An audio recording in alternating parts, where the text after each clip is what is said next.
আসসালামু আলাইকুম আপুরা, আশা করি সবাই ভালো আছো। আলহামদুলিল্লাহ আমিও ভালো আছি। এই যে দেখো, এটা একটা আমাদের পুরনো রাস্তা, এখান দিয়ে আমরা চলাচল করতাম। এখন রাস্তাটা বন্ধ হয়ে গেছে, চারপাশ থেকে ময়লা আবর্জনা ফেলে রাস্তাটা একেবারে ব্লক করে দিয়েছে। আর এটা হচ্ছে আমার আম্মুর ঝাঁকা। এই যে আম্মুর ঝাঁকাতে আম্মু সিম বুনেছে, লাউ গাছ বুনেছে। তো সব সময় শীতের মধ্যে আমরা এই ঝাঁকা থেকে সিম, লাউ সব সবজি, শীতের সবজি খাই। আর এইটার মধ্যে ওই ওখানে আমাদের বিল্ডিং দেখা যাচ্ছে, ওই যে দেখো বারান্দাটা দেখা যাচ্ছে। তো এখানে আমার দাদিও ঝাঁকা দিত। আমার কিন্তু দুইটা দাদি।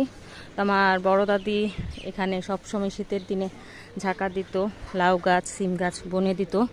এখন তো আমার দাদি নেই, এখন আমার আম্মু করে এই যে এখানে ঝাড়ু দিয়ে রেখেছে, দেখো নজর যেন না লাগে। এখান থেকে আমরা